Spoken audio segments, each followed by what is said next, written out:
अस्सलाम वालेकुम dear friends, I hope you all are fine today. आज का मेरा टॉपिक ऑफ डिस्कशन है हेपेटाइटिस सी। जैसे कि आप देख रहे हैं कि हेपेटाइटिस सी के बहुत सारे पेशेंट्स डेली बेसिस पे रिपोर्ट होते हैं और पाकिस्तान में इन द रिसेंट ईयर्स इसका बहुत ज़्यादा इजाफा हुआ है। तो आज हम देखेंगे कि हेपेटाइटिस सी है क्या, ये किस वजह से हो सकता है, इसके लिए हम किस तरह के प्रिवेंटिव मेजर्स ले सकते हैं, इसका ट्रीटमेंट क्या है और क्या किस तरह से ये एक आदमी से दूसरे को ट्रांसफ़र किया जा सकता है। तो हेपेटाइटिस से ही जाहिर है कि हेपेटाइटिस का मतलब है जिगर की सोजिश। हेपेटाइटिस बेसिकली एक टाइप ऑफ वायरस है जो कि आपके लिवर को इफेक्ट करता है, जिसकी वजह से लिवर के अंदर स्वेलिंग हो जाती है और इन्फेक्शन हो जाता है और आम जुबान में हम इसको हेपेटाइटिस कह देते हैं। अच्छा, अब हेपेटाइटिस की ना बहुत सारी टाइप्स हैं।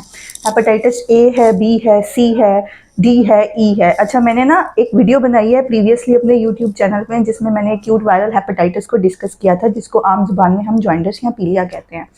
आज हम उस टाइप को डिस्कस नहीं करेंगे। आज हमारा टॉपिक ऑफ डिस्कशन जो है वो है हेपेटाइटिस सी वायरस।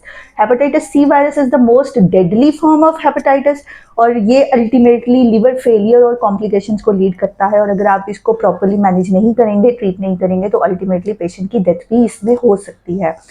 अब हम सबसे पहले बात करते हैं कि हेपेटाइटिस सी होता कैसे है। हेपेटाइटिस सी की ट्रांसमिशन की सबसे मेजर जो कॉज है वो है ब्लड।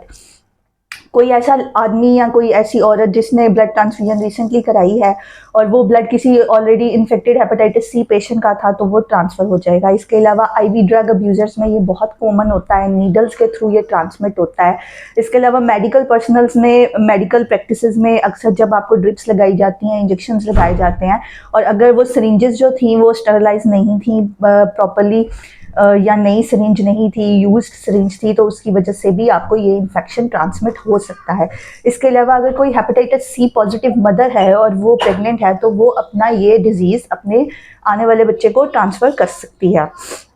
इसके अलावा सेक्सुअल कॉन्टेक्ट से भी ये स्प्रेड होता है। अगर आपके पार्टनर में से किसी एक को हेपेटाइटिस सी है तो दूसरे को हो सकता है। तो इसके लिए ज़रूरी चीज़ ये है कि अगर दोनों पार्टनर्स में से किसी एक को हेपेटाइटिस सी है तो वो दूसरे को अवॉइड करे सेक्सुअल इंटरकोर्स वगैरह, वरना ये ट्रांसमिट हो जाएगा। ये एक बहुत बड़ा फैक्टर है जिसके बारे में लोगों को अवेयरनेस नहीं है और ये एक बहुत बड़ा फैक्टर है इसके स्प्रेड का भी। अच्छा, अब हमें पता कैसे चलता है कि किसी को हेपेटाइटिस सी हो गया है। Normally hepatitis C until unless उस वक्त तक मैनिफेस्ट नहीं होता जब तक ये फुल ब्लूम में नहीं चला जाता, जब तक कि ये लिवर को परमानेंटली डैमेज नहीं कर देता। दूसरी चीज़ ये कि अगर आपको आज आईवी नीडल प्रिक हुई है तो ऐसा नहीं है कि अगले दिन ही आपको हेपेटाइटिस सी का जो वायरस है वो पॉजिटिव मिल जाएगा। इसका जो इंक्यूबेशन पीरियड है या जो वायरस का टाइम पीरियड है अपनी डिजीज़ को मैनिफेस्ट करने का, date is up to 6 months. तो ऐसा नहीं है कि आपको नीडल प्रिक आज हुआ है और अब आप कल जाके अपना हेपेटाइटिस सी का टेस्ट करवाएंगे तो वो पॉजिटिव आ जाएगा। अल्टीमेटली स्टार्ट में जब आप कराएंगे ये नेगेटिव ही रहेगा, लेकिन अगर आपको शक है कि ऐसा कुछ हो सकता है तो आपको फ़ौरन किसी स्पेसिफिक गैस्ट्रोएंटरोलॉजिस्ट को कंसल्ट करना चाहिए ताकि वो आपको इसके लिए कोई फर्दर प्लान जो है मैनेजमेंट का वो एडवाइस कर सके। दूसरी चीज़ ये कि हेपेटाइटिस सी जिस किसी को भी होता है उसके लिए हेपेटाइटिस बी की वैक्सीनेशन मैंडेटरी होती है। हेपेटाइटिस सी और बी इकट्ठे हो सकते हैं, इसलिए हेपेटाइटिस बी जो है ना उसके लिए हम वैक्सीनेशन साथ ही एडवाइस कर देते हैं। एंजरेक्स, वैक्सीग्रिप और भी बहुत सारे नाम से मार्केट में अवेलेबल होती है। तो ये इंजेक्शंस का कोर्स है, 3 इंजेक्शंस का कोर्स है जो आपने करवाना होता है। तो नॉर्मली कोई भी पेशेंट जिसका एलाइजा के ऊपर HCV पॉजिटिव आता है हम उसको प्रोफिलैक्टिकली या एहतियातन हेपेटाइटिस बी की वैक्सीनेशन जो है वो साथ रेकमेंड कर देते हैं। अच्छा, अब दूसरी चीज़ है इसके डायग्नोसिस के लिए हमें क्या करना है। बहुत सारे लोग सिंपल स्क्रीनिंग के ऊपर हेपेटाइटिस सी पॉजिटिव देख के परेशान हो जाते हैं, जबकि ऐसा नहीं है। एलाइजा 100% कन्फर्मेटरी नहीं है डायग्नोसिस बनाने के लिए हेपेटाइटिस सी वायरस का। If you are suspecting that you are having hepatitis C तो इसके लिए सबसे पहले आपको PCR कराना है। PCR के ऊपर वायरल लोड देख के आप डिसाइड करते हैं कि पेशेंट को हेपेटाइटिस सी के ट्रीटमेंट की ज़रूरत है या नहीं।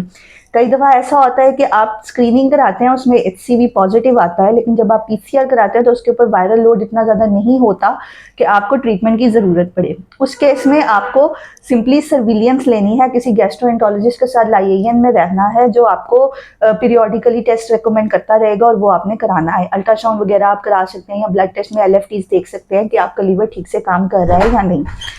दूसरी चीज़ जो सबसे इंपॉर्टेंट है इसके अंदर वो ये है कि इसका सेपरेट, जैसे कि मैंने आपको बता दिया कि किस तरह से ये एक पेशेंट से दूसरे पेशेंट को ट्रांसमिट हो सकता है। अब दूसरी चीज़ जो सबसे ज़रूरी है वो है इसके कॉम्प्लिकेशंस। हेपेटाइटिस सी की बहुत सारी सीवियर डेडली कॉम्प्लिकेशंस हो सकती हैं। सबसे पहले तो ये लीवर फेलियर कॉज करेगा। लीवर फेलियर इस हद तक कॉज करेगा कि आपको लीवर ट्रांसप्लांट की ज़रूरत पड़ सकती है। इसकी कॉम्प्लिकेशंस में अगर आप फर्दर प्रोग्रेस करेंगे तो आहिस्ता आहिस्ता बॉडी के सारे ऑर्गन्स जो हैं वो इन्वॉल्व होना शुरू हो जाते हैं। जैसे कि आपके अंदर पेट में पानी भर जाता है, लंग्स में पानी आ जाता है, किडनीज जो होते हैं वो वर्किंग ख़राब कर देते हैं, और ये सारी अल्टीमेटली बॉडी के बाकी जो वाइटल ऑर्गन्स हैं ना उसको भी डैमेज करती है। अब जो हेपेटाइटिस सी है इसके लिए आपके पास ट्रीटमेंट अवेलेबल है, लेकिन हेपेटाइटिस बी के लिए आपके पास सिर्फ वैक्सीनेशन अवेलेबल है। हेपेटाइटिस सी का ट्रीटमेंट आप इंजेक्शंस के थ्रू भी कर सकते हैं और वैक्सीनेशन टैबलेट्स के थ्रू भी किया जा सकता है। आपके केस में क्या चीज़ आपके लिए बेनिफिशियल है ये आपका गैस्ट्रोएंटरोलॉजिस्ट आपको सजेस्ट करेगा। अच्छा, और इसमें एक और चीज़ जो सबसे इम्पोर्टेंट है वो बहुत से लोगों को नहीं पता है, जिसमें लोग घबरा जाते हैं, वो है लीवर ट्रांसप्लांट। पेशेंट्स कैंडिडेट ज़रूर होते हैं जिनके अंदर आपका जिगर जो है वो सुखड़ जाता है, लेकिन लीवर ट्रांसप्लांट करना भी बहुत आसान नहीं है, एक बहुत लेंथी प्रोसीजर है। सबसे पहले आपको डोनर ढूंढना है और उसके बाद आपने उस पेशेंट को इतना ऑप्टिमाइज करना है कि वो उस लेंथी प्रोसीजर के अंडरगो जा सके। तो इसलिए एहतियात जो है, प्रिवेंशन जो है वो इसके सबसे बेहतर ट्रीटमेंट है। काइंडली आईवी इंजेक्शंस को, आईवी ड्रिप्स को जिस हद तक पॉसिबल हो अवॉइड करें। अनड्यू इंजेक्शंस या इंटरवेंशंस ना करवाएं। नोज पियर्सिंग, ईयर पियर्सिंग वगैरह अगर है तो वो किसी प्रॉपर ट्रेन्ड डॉक्टर से करवाएं। बाज़ारों में आम जो शॉपकीपर्स हैं उनसे ना करवाइए, क्योंकि ये भी एक मेजर सोर्स है। इसके अलावा टैटूज़ वगैरह जो लोग बनवाते हैं वहाँ से भी ये इन्फेक्शन स्प्रेड हो सकता है। और दूसरा ये कि आपको अपनी जो लाइफ है वो इस्लामिक वैल्यूज़ के मुताबिक गुजारनी चाहिए, सो डैट उसमें आपकी प्रोटेक्शन भी है और आपकी फैमिली की प्रोटेक्शन भी है। तो अगर आपको ये इन्फॉर्मेशन बेनिफिशियल लगे तो लाइक, शेयर और कमेंट ज़रूर करें मेरे चैनल को। टिल देन, अल्लाह हाफिज़।